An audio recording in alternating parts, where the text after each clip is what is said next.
Park সার্কাসের DC অফিসে পৌঁছেছেন মুখ্যমন্ত্রী শুভেন্দু অধিকারী, সেই ছবি রাখবো আপনাদের সামনে। পার্ক সার্কাসের ডিসি অফিস, সেখানে এসেছেন মুখ্যমন্ত্রী শুভেন্দু অধিকারী। প্রতিবাদের নামে গতকাল তাণ্ডবের সাক্ষী হয়েছে পার্ক সার্কাস। ইতিমধ্যেই ঘটনায় 38 জনকে গ্রেপ্তার করা হয়েছে। এবার ডিসিপি অফিসে এলেন মুখ্যমন্ত্রী শুভেন্দু অধিকারী। আসানসোলে পুলিশের ওপর হামলার ঘটনায় ব্যাপক ধরপাকড়, ফাঁড়ি ভাঙচুর সহ তাণ্ডবের অভিযোগে গ্রেফতার করা হয়েছে 26 জনকে। ধৃতরা সকলেই আসানসোলের বাসিন্দা।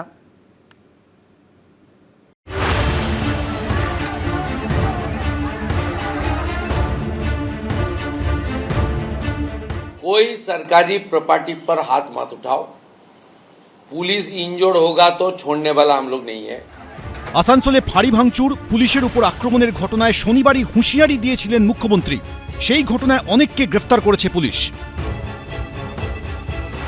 গ্রেফতার করা হয়েছে মোহাম্মদ চাঁদ ওরফে রাহুল, মোহাম্মদ শাহাবুদ্দিন, মোহাম্মদ মহসিন নজির, মোহাম্মদ সালমান, মোহাম্মদ সাদ্দাম ওরফে কারু, মোহাম্মদ সুরজ, মোহাম্মদ জাভেদ আনসারি ওরফে ছোটু, মোহাম্মদ ইরফান, মোহাম্মদ নৌশাদ, মোহাম্মদ সলিম, আহমেদ রাজা ওরফে সাদ্দাম।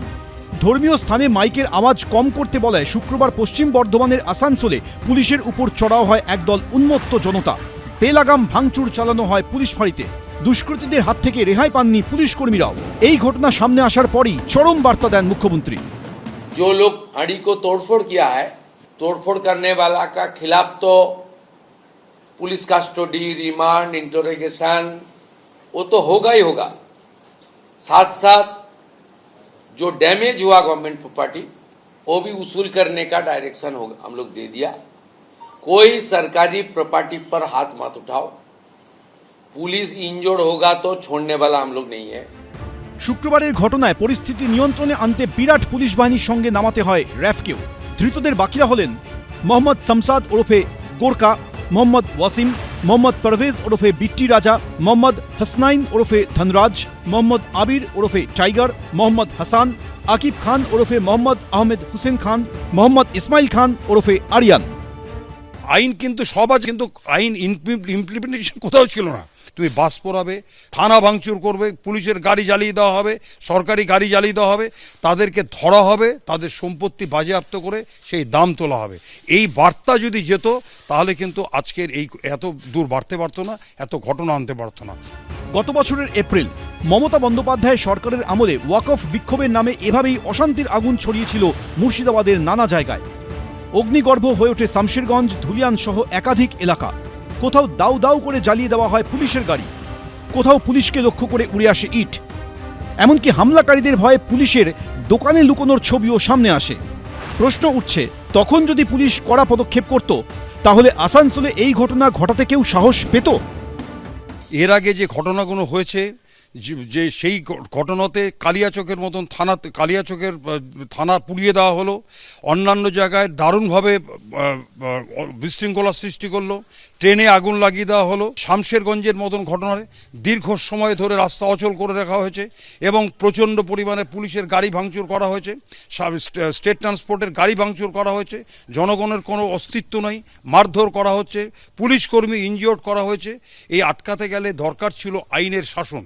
সেই আইনের শাসন এই বর্তমান সরকার এসে প্রতিষ্ঠিত করেছে। আসানসোলের ঘটনায় ধৃতদের মধ্যে বাকিরা হলেন মোহাম্মদ ইরশাদ ওরফে কালমা, মোহাম্মদ আসলাম, শাহনাজ হোসেন, মোহাম্মদ জাভিদ শাহ, মোহাম্মদ সোনু এবং মোহাম্মদ সরফরাজ। ধৃতরা সকলেই আসানসোলের বাসিন্দা বলে জানিয়েছে পুলিশ। কৌশিক গাতাইত, পার্থপ্রতিম ঘোষ, এবিপি আনন্দ। শনিবারের পর রবিবার মুখ্যমন্ত্রী শুভেন্দু অধিকারীর পর বিজেপির রাজ্য সভাপতি ফলতায় পুনর্নির্বাচনের প্রচারে গিয়ে তৃণমূলের বিরুদ্ধে অল আউট আক্রমণের পথে নামল বিজেপি। নাম না করে অভিষেক বন্দ্যোপাধ্যায়কে নিশানা করলেন শ্রমিক ভট্টাচার্য। ডিজে বাজানোর প্রসঙ্গ তুলে বললেন, যিনি বলেছিলেন ডিজে বাজাবেন, আমি বলছিলাম হারমোনিয়াম জলতরঙ্গও বাজাতে পারেন, সব বাড়ির মধ্যে। তার কটাক্ষ, যারা বিশু ছিলেন তারা এখন শিশু হয়ে গেছেন।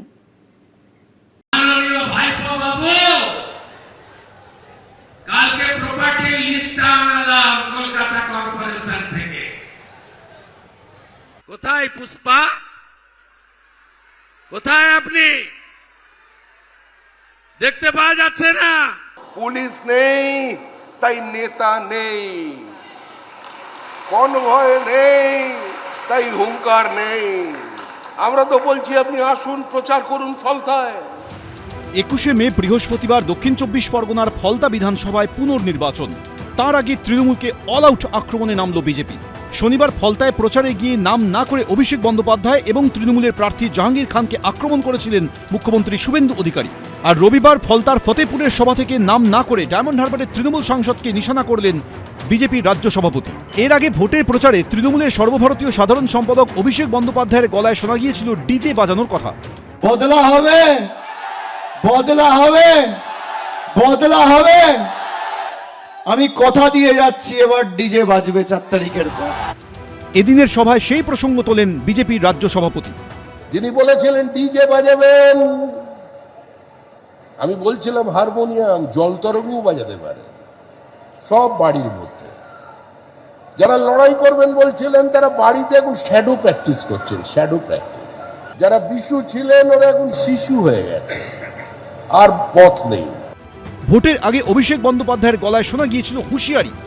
যারা আমাদেরকে এসে ধমকাচ্ছে, বাংলার মাটিতে এসে বাঙালিকে চমকাচ্ছে, উল্টা করকে লটকা দেগা, আমি বলবো যে সৎসাহস থাকলে 4 তারিখ বাংলায় থাকবেন, বেলা 12টার পর কথা হবে, দেখা হবে। কে কাকে উল্টো করে টাঙায় বাংলার মানুষ দেখিয়ে দেবে 4 তারিখ। এদিন তা নিয়েও মুখ খোলেন শ্রমিক ভট্টাচার্য। ডায়মন্ড হারবারের মানুষকে, কিছু অংশের মানুষকে কিছু পাইয়ে দেওয়া হয়েছে, কিছু অংশের মানুষের সামনে বোঝানো হয়েছিল যে বিরোধী বলে কিছু থাকবে না। আমরা উত্তরাধিকারীকে বলছি, হয় সোমা ঘোষের আবহন স্বীকার করুন, উনি বরণ করবেন একদম লাল পাড় শাড়ি পরে, শাঁখ বাজিয়ে সাজিয়ে গুছিয়ে আমরা পৌঁছে দেব, আর না হলে গ্রিন করিডোর দিয়ে দমদমে পাঠিয়ে দিচ্ছি, যান অমিত শাহর বাড়িতে। ওনার দল এখন ক্ষমতায় এসছে, যেভাবেই ও ক্ষমতায় এসছে, তো ক্ষমতায় আসাটা কি খুব গণতান্ত্রিক পদ্ধতিতে হয়েছে? ইলেকশন কমিশনকে ব্যবহার করে বৈধ ভোটারদের বাদ দিয়ে 32 লক্ষের বেশি ভোটার এখনও ভোটার লিস্টে নেই। মেশিন নিয়ে অভিযোগ আছে, গণনার সময় লুট হয়েছে কেন্দ্রীয় বাহিনীকে ব্যবহার করে, তাহলে সেটা কি গণতান্ত্রিক? তো ক্ষমতায় আসাটাই তো গণতান্ত্রিক নয়। তো ফলে এখন ওনারা এসেছেন, তাই ওনারা এসব কথাবার্তা বলছেন। মুখ্যমন্ত্রী হওয়ার পর শনিবার প্রথমবার ফলতায় গিয়ে পুনর্নির্বাচনের জয়ের টার্গেট বেঁধে দিয়েছিলেন শুভেন্দু অধিকারী। রবিবার সেখানে গিয়ে তৃণমূলকে কার্যত অপ্রাসঙ্গিক বলে আখ্যা দিলেন শ্রমিক ভট্টাচার্য। এই বিধানসভার পুনর্নির্বাচনে শুধু দেবাংশু পণ্ডাকে জেতানো নয়, 1 লক্ষের বেশি ভোটে জিতিয়ে আমাদের কাছে পাঠাবে। যে রক্ত মাখা অস্ত্র হাতে যত রক্ত মাখি, শিশু পাঠ্য কাহিনীতে থাকে মুখ ঢাকি। আমাদের এই পথ দিয়ে যেতে গেলে তৃণমূল কংগ্রেস আগে আক্রমণ করতো, আক্রমণ। আজকে তৃণমূল কংগ্রেসের পতাকা নেই, তৃণমূল কংগ্রেসের ছবি নেই। 29শে এপ্রিল ভোট হয়েছিল দক্ষিণ 24 পরগনার ফলতায়। ব্যাপক কারচুপির অভিযোগে সেই ভোট পুরোপুরি বাতিল করে দিয়েছে নির্বাচন কমিশন। এই অবস্থায় বৃহস্পতিবার হবে পুনর্নির্বাচন। ফল বেরোবে 24শে মে। শিবাশিস মৌলিক, সত্যজিৎ বৈদ্য, এবিপি আনন্দ। এবিপি আনন্দ, এগিয়ে থাকে, এগিয়ে রাখে।